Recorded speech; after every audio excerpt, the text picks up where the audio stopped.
Dear friends, my name is Lasha Bugadze. I'm a Georgian writer and I'm proud to represent Georgian Cultural Society to tell you the problems we face every day. From the beginning, I want to tell you two small stories. 1937, Tbilisi. They came early in the morning. They were armed. My father told my aunt, take care of them, meaning us and my mother. Then he was taken away. He was 41 years old. Since then, we have never seen our father again. 20 years later, we discovered that a few days after that night, he had been executed. 2025, Tbilisi. They came early in the morning. They told me they were neighbors. I was pregnant and also had a small child. They took my phone. I could not resist. The child was hiding under the blanket, trembling with fear. They locked us up for several hours, scared us, humiliated us, and searched us. These stories are not fictional. These stories are real.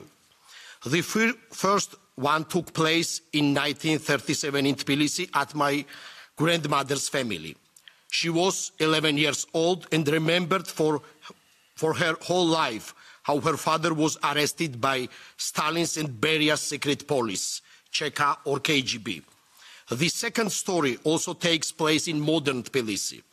It is one of many such stories that have accumulated over the past year. The character is Mariam Bajelidze, a journalist and critic of Ivanishvili's pro-Russian regime.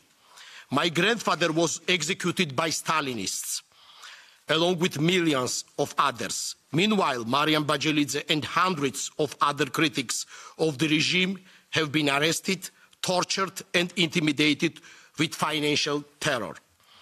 There is no death yet. Hopefully there will not be, but many under torture and beatings have looked death in the eye.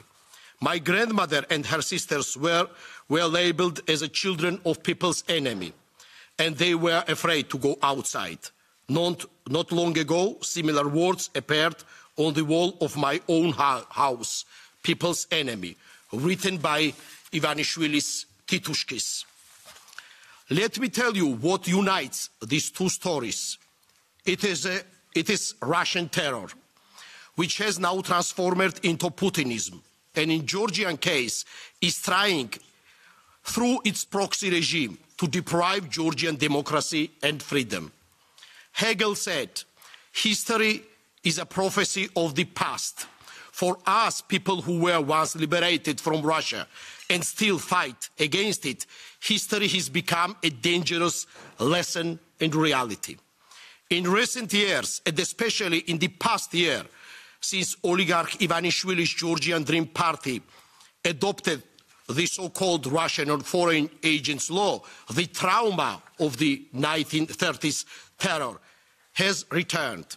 Back then, many Georgian artists, politicians, scientists and citizens were exiled or physically destroyed under accusations of being foreign agents. This same label is now being used against critics of pro-Russian oligarch, NGOs, opposition politicians, writers, artists who protest the arrests and torture of our colleagues. My colleague, famous poet Zviadratiani, had been arrested and beaten up 4 times by police. Until today, popular artists Andro Chichinadze, Onise Tskadadze, Vepkhia Kasradze, journalist Mzia Amaglobeli and many others are still in jail. Georgian Dream regime had reanimated Soviet censorship. Popular theater director and playwright Data Tawadze and his theater was attacked by Ivanishvili's proxies. The same happened with the most famous director David Doyashvili. For us, reflection on history is not an abstraction. It is everyday experience. It helps us to identify the problem and face it. But has Europe truly reflected to the danger from Putinism? This remains our deepest concern. Europe is our hope and our destiny. But at the same time, we have set this belief as the West did not punish Putin's neo-fascist, neo-Stalinist regime for years. Putin attacked Georgia in 2008, but he got away with it. The murderer and tyrant was not punished. In 2014, Putin attacked Ukraine, annexed Crimea, and again, he got away with it. And let's not forget that some European leaders did everything they could to block Ukraine and Georgia from receiving a NATO membership action plan in 2008. That was a signal to Putin. A few months later, he invited us. And in 2022, he tried to destroy Ukraine. It was a big mistake. Self-deception and blindness to danger. They left both of us and Europe exposed to Russia's aggression. I hope today everyone finally understands that Putin will not stop with Georgia and Ukraine. I hope. That is why we say, Europe, show your strength, defend your ideals. Putin must be defeated, and all his satellites in my country must be punished. Those who are driving Georgia away from Europe and robbing us of our independence for pro-Russian autocratic oligarch Ivanishvili to stay in power. They are against Europe every day. Through propaganda, they portray the West as the enemy, while personally enjoying every Western privilege, from travel and entertainment to education and life abroad for their families. This hypocrisy must end.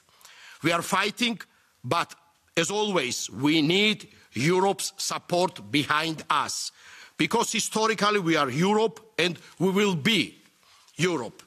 Georgia will never be part of the Russian world, because Putin's Russian world has no future. And in this fight, we must all stand united. Terror and war must not become permanent realities in Europe. Thank you.